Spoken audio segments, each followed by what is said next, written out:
ابھی ہم بات شروع کرتے ہیں.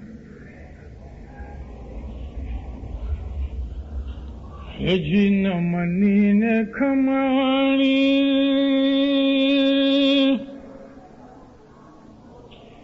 ویرا ہسی ملانا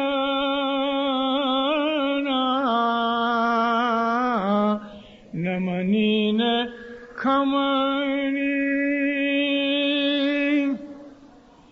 ویرا ہسی ملانا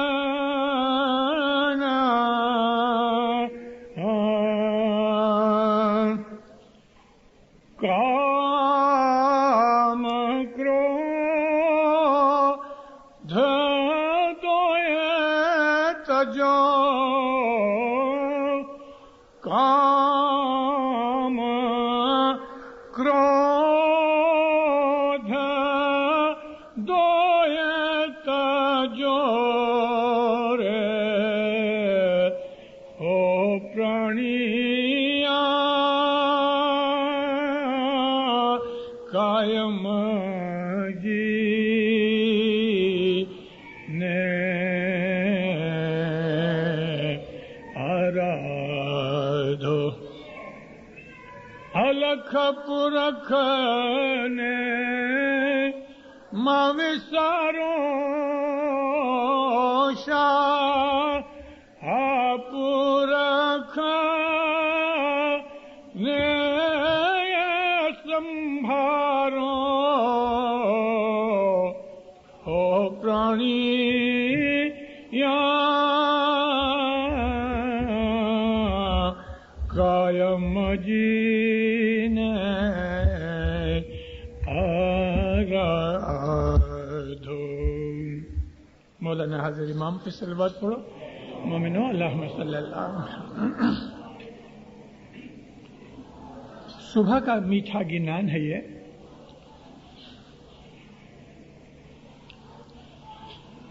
صبح کا گنان ہے پربھاتیہ. اس کے اندر انسان کے لیے جو روحانی چیزیں فرمائی ہیں ان میں دینداروں ایک یہ چیز ہے. پھر فرماتے ہیں کہ دل کے اندر دیا اور رحم رکھو. نمنی کھمنی ویرا بھائی ہنسی ہنسی ملنا. آپس کے اندر ایک دوسرے کے ساتھ اور غیروں کے ساتھ بھی ہنس کے چلو. اپنے دل کے اندر سے کام اور کرودھ دونوں کو نکال ڈالو. بعض نئی کتابوں کے اندر کاڑ کرودھ لکھا ہے لیکن پرانی کتابوں کے اندر کام اور کرودھ. کام کہتے ہیں انسان کی شہوت کو. بہت سے بھگتوں نے یہ سمجھ لیا کہ شہوت کا مطلب صرف سیکشول سائیڈ ہے، لیکن عربی زبان کے اندر سے ہم جو مطلب نکالتے ہیں شہوت کا، اس میں غصہ بھی شہوت ہے. شہوت کہتے ہیں انسان کی وہ ارج، انسان کی وہ نیڈ کہ جس میں اس کا دماغ خراب ہو جائے، اس کو عربی زبان کے اندر شہوت کہا گیا. بہت سی چیزیں اس کے اندر آتی ہیں. جب انسان کو کام واسنا شروع ہوتی ہے تو اس کا دماغ بگڑ جاتا ہے. جب انسان کو غصہ آتا ہے اس کا دماغ خراب ہو جاتا ہے. جب انسان بھوکا ہوتا ہے اس وقت بھی اس کا دماغ خراب ہو جاتا ہے. وہ چوری کرنے بلکہ قتل کرنے تک کے لیے تیار ہو جاتا ہے. ایسی بہت سی چیزیں ہیں جو انسان کی شہوت کے اندر آتی ہیں. اس کو قرآن پاک میں لہو لعب کہا ہے. پھر فرماتے ہیں کہ تم نرم بنو کوئی تمہیں گالی دیتا ہے سہن کر لو. کسی نے تمہیں برا کر دیا کہہ دیا چپ رہو، اور کبھی برا کر دیا خدا پہ چھوڑ دو. روحانی سائیڈ کے لیے، اس شخص کے لیے کہ جس کو اپنی عاقبت کا خیال ہے، اس کے لیے کہ جس کو موت کے بعد حساب دینے کا ڈر ہے، اس کو کہ جسے یہ مطلب ہے اس دنیا میں کہ میں روحانی حالت میں اونچا چڑھوں، تو مومنوں اسے بہت سی قیمتیں ادا کرنی پڑیں گی. اس میں ایک یہ قیمت بھی ہے. ایک اور جگہ ستگرو کی صدر دین فرماتے ہیں کہ کبھی تم نے کسی کی گالی سنی تو کرودھ نہ کرنا. جو کچھ اس نے کہا اس کو برداشت کر لو. سوگاڑ سانکھی ویرا کرودھ نہ کری رے بھائی. ایک دو چار نہیں، یہاں 100 کا مطلب 100 مت سمجھنا، کیونکہ پرانی ہندوستان کی جو زبانیں تھیں ان زبانوں کے اندر 100 کا مطلب بے حساب. جیسے کہ بچوں کو بزرگ لوگ دعائیں دیتے تھے 100 برس جیو، تو وہ 100 کا مطلب 100 نہیں، اس کا مطلب یہ کہ بہت جیو. سوگاڑ سانکھی ویرا کرودھ نہ کری رے بھائی. اوگن کرے تاسو گن کری. کبھی کسی نے تمہیں گالیاں دے دی، فرمایا تو کہ تم غصہ مت کرنا، اسے مورخ بیوقوف سمجھ کے چھوڑ دینا. بھلا کوئی کتا ہم کو بھونکے تو کیا ہم بھی اس کے سامنے بھونکیں گے؟ چپ چاپ نکل جاتے ہیں. جو کسی کو گالیاں دیتا ہے وہ انسانیت کے درجے سے گر کے وہ کتا بن گیا ہے. اس کے اندر سے انسانیت نکل گئی، حیوانیت آ گئی. آخر انسان جو ہے وہ حیوانوں سے چڑھ کے اوپر آیا ہے، ایوولو ہو کے. اس کی جو لیول ہے وہ لو لیول ہے، اس لیے اس کو ہلکا سمجھ کے چھوڑ دو، بیوقوف سمجھ کے چھوڑ دو. سو گاڑ سانکھی کرودھ نہ کریے، اوگن کرے تاسو گن کریے. رسول پاک کی ایک چھوٹی سی بات ہے مگر بہت بڑا لیسن ہے اس میں، اور بڑی مشہور بات ہے. اسکولوں کے اندر بچوں کو ملا مولوی رسول کی حدیث اور رسول پاک کی سیرت میں سے سناتے ہیں. 40 برس کی عمر میں رسول پاک نے اپنی نبوت کا اظہار کیا. سب سے زیادہ آپ کو آپ کے گھر والوں نے یعنی رشتہ داروں نے اس چیز کے لیے تنگ کیا، دکھ دیا. اور جو یہودی تھے انہوں نے بھی اس چیز کو بہت برا سمجھ کے تو انسٹیگیٹ کیا. ایک دن رسول اللہ ایک رستے سے گزرتے تھے، مکہ کی بات ہے. بائی چانس ایک یہودی عورت اپنے گھر کو صاف کر کے کوڑا کرکٹ لے کے تو اوپر سے پھینکنے اپنی بالکنی میں یا باری میں آئی، فرسٹ فلور پہ. تو جب وہ پھینکنے جاتی تھی تو نبی کریم کے اوپر اس کی نظر پہنچی. وہ اسی سائڈ سے آ رہے تھے. دل میں مسکرا کے کہتی ہے آ گیا. جب رسول اللہ نیچے اس کی باری کے نیچے آئے, اس نے اوپر سے وہ کوڑا کرکٹ کچرا پھینک دیا. جب یہ کچرا پھینکا تو سامنے اور یہ دکاندار جتنے بھی تھے وہ سب یہودی تھے, ٹھٹھا کر کے ہنس پڑے. رسول اکرم 1 منٹ بھی سیکنڈ بھی ٹھہرے بھی نہیں, اوپر بھی نہیں دیکھا, اپنے کندھوں پہ سے کچرا جھاڑتے جھاڑتے حضور چلے گئے, کچھ بولے نہیں. دوسرے دن رسول اللہ پھر نکلے تو اس عورت نے پھر کچرا پھینکا. تیسرے دن پھینکا. پہلے 1-2 دن وہ لوگ ہنسنے لگے, لیکن اب تو روز مرہ کی یہ بات ہو گئی, ڈیلی روٹین ہو گیا. کئی دنوں تک یا کئی ہفتوں تک یہ معاملہ چلتا رہا. ایک دن نبی کریم یوں ہی سر جھکائے ہوئے جا رہے تھے, اوپر سے کچرا کوڑا کرکٹ نہیں گرا. نبی ٹھہر گئے. جب ٹھہر گئے تو وہ دکاندار جو اس عورت کے مکان کے نیچے رہتا تھا وہ فوراً سمجھ گیا. کہتا یا محمد, وہ بڑھیا آج بیمار ہے, ایسا اس کو کہو مجھے دیکھنے آنا ہے, میں تمہاری عیادت کے لیے. عیادت کہتے ہیں کسی بیمار کو اس کا پریم کرنے والا, چاہنے والا, رشتہ دار, باپ بیٹا, بھائی بہن, کوئی بھی جب اپنے کسی عزیز کو ملنے کے لیے بیمار پرسی کے لیے جاتا ہے, اس کو کہتے ہیں عربی زبان میں عیادت کے لیے.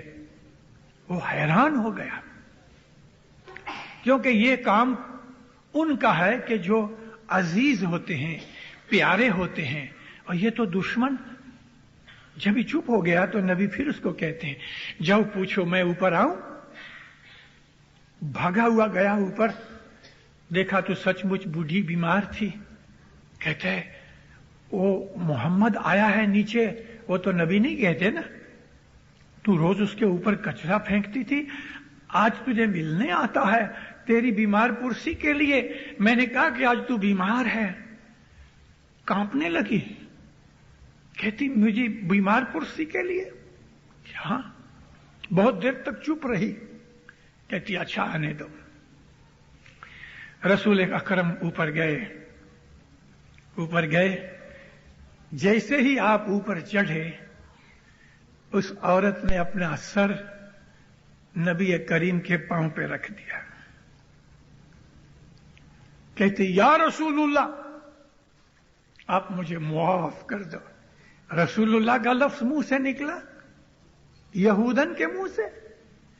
حضور نے فرمایا میری بہن تمہارے مزاج کیسے ہیں؟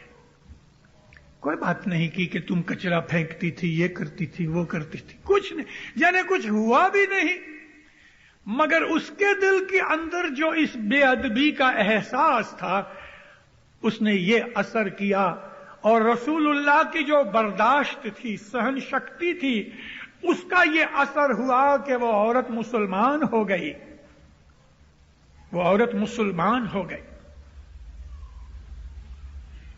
دیندارو, گولڈن جوبلی کا ٹائم تھا. گولڈن جوبلی 1936 میں ہوئی بامبے میں, اور افریقہ میں 1937 میں ہوئی. مجھے امید ہے کہ ٹیچرز یہاں کے اپنے بچوں کو ہمارے اماموں کی جب ہسٹری سکھاتے ہوں گے تو اس میں ان جوبلیوں کا ذکر آتا ہوگا. میں نے اپنی ایک واعظ میں جوبلیوں کا ذکر کیا تھا. گولڈن جوبلی کا وقت تھا, لیکن جوبلی سے پہلے کچھ دن پہلے ایک زمانے کے اندر حسین شہید سہروردی, جو پاکستان کا ایک زمانے کے اندر پرائم منسٹر بن چکا ہے, بنگالی تھا. حسین شہید سہروردی وہ مولا کے پاس آیا. میں آپ کو ایک اور بھی ہسٹوریکل بات کہوں. 1926 میں حسین شہید سہروردی کو امام سلطان محمد شاہ نے اپنا ایک خط دے کے جاپان کے شہنشاہ ایمپرر ہیروہیٹو کے پاس بھیجا تھا اور اس کو اسلام کی دعوت دی تھی. شہنشاہ ہیروہیٹو نے اس خط کی بہت عزت کی اور حسین شہید سہروردی کو کہا کہ میں اس خط کی قدر کرتا ہوں اور اسلام کی قدر کرتا ہوں، لیکن اس سے زیادہ اور کچھ نہیں، یعنی میں مسلمان نہیں ہوتا. اس نے اپنی امپیریل جگہ میں سے کوبے کے اندر 10 یا 12 ایکڑ زمین فری دی کہ اس کے اوپر مسجد بناؤ. آپ میں سے کبھی کوئی جاپان جائے تو کوبے کی اس خوبصورت چھوٹی ہے لیکن نہایت ہی خوبصورت مسجد کو دیکھنا کہ اس کی زمین شہنشاہ ہیروہیٹو نے فری دی اور امام سلطان محمد شاہ نے اس کے اوپر مسجد بنوائی. تو یہ کام کرانے کے لیے حسین سہروردی کو صاحب نے بھیجا تھا. حسین سہروردی گھر پہ آیا، مولا کو کہا کہ سرکار مڈل ایسٹ کے کچھ عرب آپ کی ملاقات چاہتے ہیں، اور اس وقت پیلسٹینین کوسچن تھا جو آج بھی ہے. 1929 سے 1929 سے امام سلطان محمد شاہ فلسطینیوں کے لیے کوشش کر رہے ہیں. 1929 اس کے 20 برس کے بعد 1 جنوری 1949 کو اسرائیل بنا، لیکن امام سلطان محمد شاہ کو پتا تھا کیا ہونے والا ہے. امام نے وقت دیا. یہ عرب لیڈر امام کے گھر پہ بنگلے پہ، والکیشور کا بنگلہ جو بمبئی میں ہے، وہاں آئے. بنگلے کے ساتھ جو لون ہے وہاں صاحب نے ان کے لیے پارٹی بنائی، ٹی پارٹی. 4:30 بجے شام کو یہ لوگ آئے. مولا کے گھر کے نوکر وغیرہ تھے، کھانے پینے کی چیزیں، ریفریشمنٹس وغیرہ دے رہے تھے. کاوا چلا جا رہا تھا. امام کے سامنے بھی خالی پیالی پڑی تھی تو نوکر لے کے آیا گرما گرم کافی. امام بات کرتے تھے. ابھی اس درمیان یہ جو نوکر تھا چاندی کی کیٹلی تھی، اس کی انگلیاں ایسا پکڑا ہوا تھا تو انگلیاں وہ کیٹلی کے ساتھ لگ رہی تھی. ہو سکتا ہے اس کا ہاتھ موٹا ہوگا اور کیٹلی کا جو ہینڈل تھا وہ ذرا چھوٹا ہوگا. اس کی انگلیاں لگ رہی تھیں. کافی بوائلنگ کافی تھی تو مولا کے کپ میں کافی ڈالتے ڈالتے، آپ کو پتا ہے کہ سسٹم کیا ہے کہ لیفٹ سائڈ میں کھڑے رہتے ہیں ویٹرز لوگ، تو مولا کے کپ میں ڈال رہا تھا. ہاتھ کو بہت زیادہ گرمی برداشت نہ کر سکا، ہاتھ چھٹک گیا، کافی گر پڑی. مولانا سلطان محمد شاہ صلوات اللہ علیہ کے ہاتھ مبارک کے اوپر اور کپڑوں کے اوپر کافی گر پڑی، جلتی ہوئی کافی. یہ تو بالکل کانپنے لگا، ڈر کے مارے پیچھے ہٹ گیا. سارے لوگ کھڑے ہو گئے، جتنے عرب جو مولا کے مہمان تھے سب کھڑے ہو گئے. مولانا حضرت امام سلطان محمد شاہ ایسے ہی بیٹھے رہے جیسے کچھ ہوا ہی نہیں، یوں ہی بیٹھے رہے. آپ جو بات کی چلتے تھے اس میں بھی انٹرپشن نہ ہوئی، بات چیت بھی یوں ہی چلتی رہی. اس کو مڑ کے دیکھ کے کہتے ہیں، ہنس کے کہتے ہیں، جاؤ اور کافی لے کے آؤ. پھر بات شروع کر دی. وہ لوگ بیٹھ گئے. بیٹھ تو گئے، ایک دوسرے کو کہتے ہیں واللہ یہ امام حسین کی نسل ہے. اس لیے کہ حضرت امام حسین علیہ السلام کے ساتھ بھی ایسا ہی ایک واقعہ تھا. آپ کے گھر میں کچھ مہمان آئے تھے. عربستان کے اندر اس زمانے میں کھجور کی جو گٹھلیاں ہیں اس کو روسٹ کرتے تھے، جیسے کافی کے بینز روسٹ کرتے ہیں، اس طرح سے ڈیٹس کے جو سیڈز ہیں اس کو روسٹ کر کے اس کی کاوا بناتے تھے، اس کو آش کہتے ہیں۔ ایک اور قسم کا سوپ بناتے ہیں کھجور میں سے، کچی کھجور میں سے، اس کو بھی آش کہتے ہیں۔ تو حضرت امام حسین بیٹھے تھے، مہمان بیٹھے تھے، ایک باندی تھی، وہ زمانے کے اندر نوکر خریدے جاتے تھے جیسے سلیوز، تو یہ سلیو میڈ تھی، وہ کوئی ٹرے کے اندر لے کے آئی آش، لیکن مولانا حسین کے حضور میں قریب آتے ہوئے اس کے ہاتھ سے وہ پیالہ گر پڑا، امام حسین علیہ السلام کے مکھ مبارک کے اوپر گرا، لیکن حضرت امام حسین نے کوئی غصہ نہ کیا اور باندی کو فرمایا جا میں نے تجھے آزاد کر دیا۔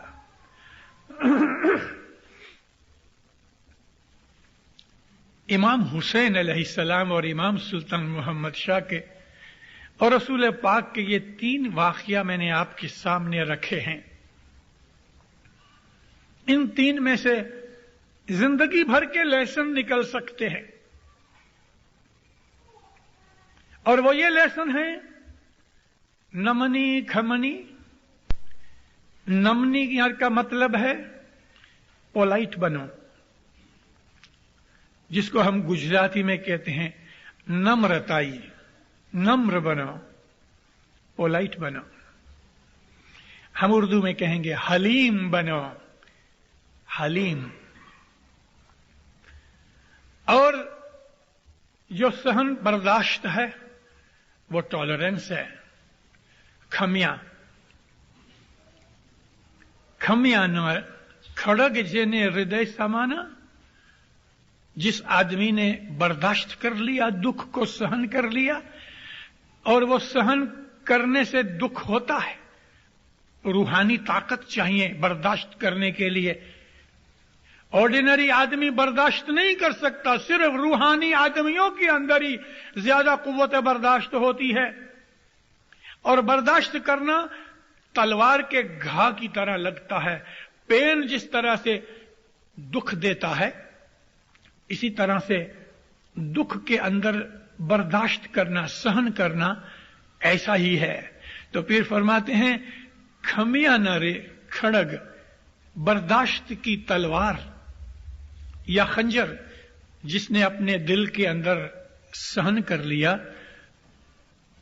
تو کہتے ہیں تیتھی کل جگ ہار سے، کل جگ اس سے ہار جائے گا، کل جگ ہار جائے گا۔ نمنی کھمنی ویرا بھائی ہنسی ہنسی ملنا۔ ہمارا اسماعیلی مذہب جو ہے وہ ایک روحانی کٹمب ہے، ایک روحانی فیملی ہے۔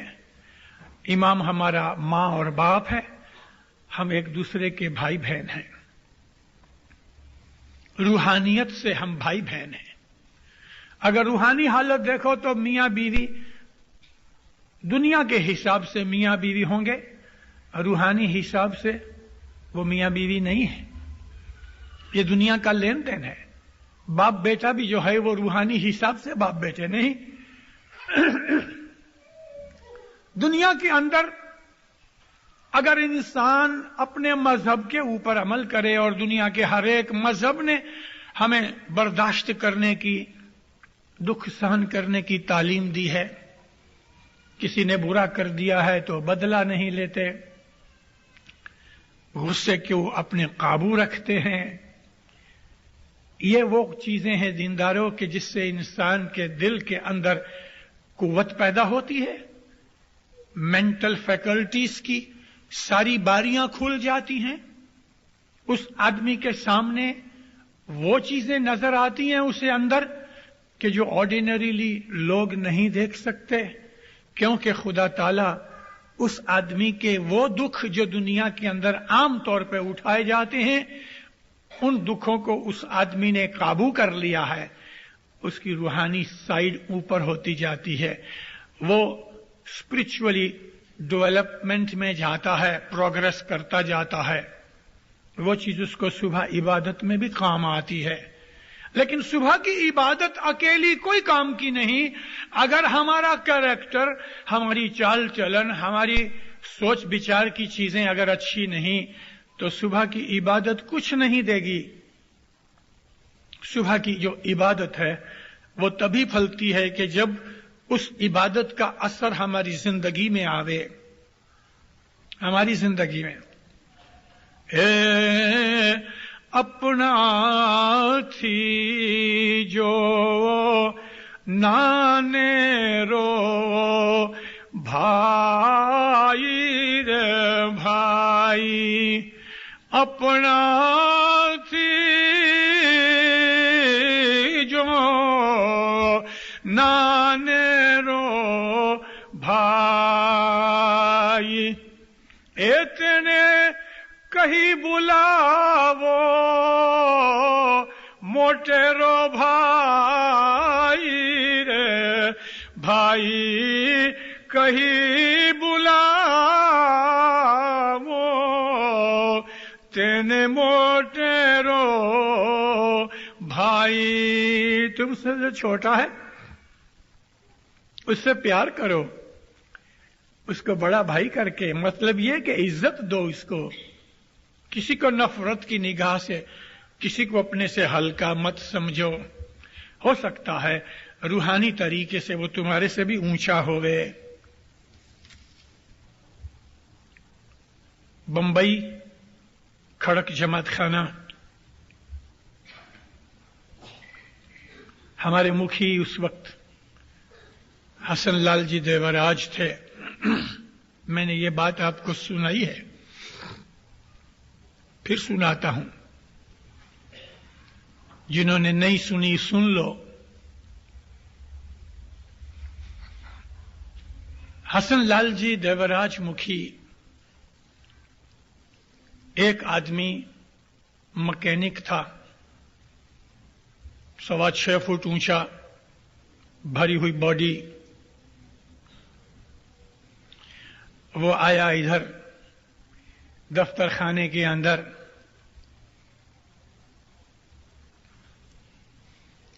کمڑیا جو ادھر بیٹھے ہوتے ہیں جماعت کے کام کاج کرنے والے، ان کو کہا کہ میری لڑکی کی شادی ہے، لیکن ابھی میں منگنی کرتا ہوں، سگائی کرتا ہوں. مبارک. مکھی کمڑیا کی ضرورت نہیں ہوتی اس وقت. دفتر خانے کے اندر نام وغیرہ لے لیا. اس کے ساتھ اس کے ہونے والے داماد کا باپ بھی تھا، تو اپنے مذہب کی، قوم کی ریت کے حساب سے ان کی سگائی کے فارم پہ سائن سکا ہوا چلے گئے مبارک دے کے. 1 مہینے کے بعد واپس آئے کہ مجھے لڑکی کی شادی کرنی ہے. بہت مبارک. کاغذ وغیرہ دیے، سائن کرو. لڑکی کی عمر جہاں لکھی جاتی تھی اس نے وہاں لکھا 16 برس. جو آدمی تھے انہوں نے کہا کہ ہم کو اس کا برتھ سرٹیفکیٹ چاہیے، کیونکہ ہندوستان کے اندر شاردا ایکٹ تھا. اس ایکٹ کے حساب سے 16 برس کے نیچے کوئی لڑکی شادی نہیں کر سکتی. یہ ایکٹ تقریباً 1934 میں پاس ہوا، اور ہمارے امام نے بھی فرمان فرمایا ہوا کہ گورنمنٹ کے قانون کے حساب سے اپنی جماعت چلے. اور ہر زمانے کے اندر ہم اسماعیلیوں کی یہ ایک ٹریڈیشن رہی کہ ہم جس ملک میں رہتے ہیں اس ملک کے لاز کے سامنے ہم نے کبھی جھگڑا نہیں کیا. ہم اس ملک میں رہتے ہیں تو اس ملک کے جو لاز ہیں ان کی ہم عزت کرتے ہیں، کیونکہ اللہ تعالیٰ نے، ہمارے رازق نے، ہم کو روزی دینے والے نے جس ملک میں ہمیں روزی لینے کے لیے بھیجا ہے تو اس ملک کی بھی عزت کرو. اس آدمی نے کہا اچھا میں سرٹیفکیٹ لے آؤں گا. تاریخ طے ہوئی. 1 دن باقی رہ گیا، سرٹیفکیٹ نہیں آیا. شادی کرنے کے لیے دلہا دلہن اور سب فیملیاں آ گئی. اس وقت